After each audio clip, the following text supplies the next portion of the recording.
દિયોદર તાલુકાના 29 ગ્રામ પંચાયતની બીજા તબક્કાની ચૂંટણી યોજાવા મતપેટીઓ કરાઈ મતદાન મથકો પર રવાના। બનાસકાંઠા જિલ્લાની ગ્રામ પંચાયતના બીજા તબક્કાના સરપંચો અને વોર્ડના સભ્યોની ચૂંટણી યોજવા માટે 22 જૂન 2025ની ચૂંટણી માટે આજે મતપેટીઓ ચૂંટણી તંત્ર દ્વારા રવાના કરાઈ છે। ત્યારે દિયોદર તાલુકાના 77 સરપંચો અને 116 વોર્ડના સદસ્યોની ચૂંટણી આવતીકાલે યોજાશે, જેમાં મતદાન ચૂંટણી દરમિયાન 9 ઝોનલ અધિકારીશ્રીઓ અને 329 ચૂંટણી કર્મચારીઓ કામગીરીની ફરજ પર રહેશે।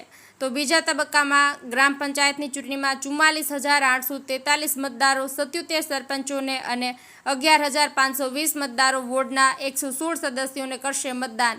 દિયોદર મોડર્ન સ્કૂલ ખાતે 29 ગ્રામ પંચાયતની 57 બૂથ મથકો પર મતપેટીઓ રવાના કરવામાં આવી છે।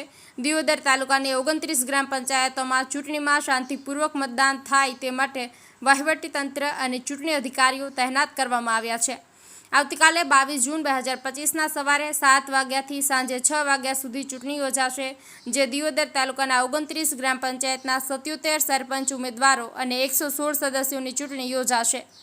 બ્યુરો રિપોર્ટ દશરથ બી પ્રજાપતિ, દિયોદર, બનાસકાંઠા। દિયોદર તાલુકામાં ચૂંટણી હેઠળની કુલ 29 ગ્રામ પંચાયત આવેલ છે, જેમાં સરપંચના કુલ ઉમેદવાર 77 છે, વોર્ડના 116 ઉમેદવાર છે। જે ચૂંટણી પ્રક્રિયા આવતીકાલ 22/6ના રોજ મતદાન થનાર છે, એના માટે આપણે કુલ મતદારો, સરપંચના મતદારો 44,843 છે, જ્યારે વોર્ડના કુલ મતદારો 11,520 છે। એ માટે કુલ પ્રિસાઇડિંગ ઓફિસર એક બૂથના એક લેખે આપણા તાલુકામાં 57 મતદાન મથક આવેલ છે, એમાં 57 પ્રિસાઇડિંગ ઓફિસર, અન્ય સ્ટાફ 329 નિમણૂક કરવામાં આવેલ છે। ચૂંટણી સંચાલન પર દેખરેખ માટે આપણે દિયોદર તાલુકામાં 9 ઝોનલ ઓફિસરની નિમણૂક કરવામાં આવેલ છે।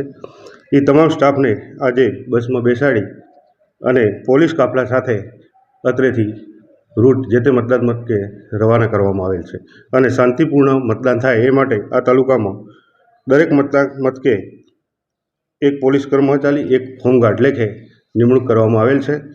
આ તાલુકામાં આપણે કુલ 21 મતદાન મથક એવા છે કે જે સંવેદનશીલ મતદાન મથક છે અને એના લોકેશન 10 લોકેશન છે।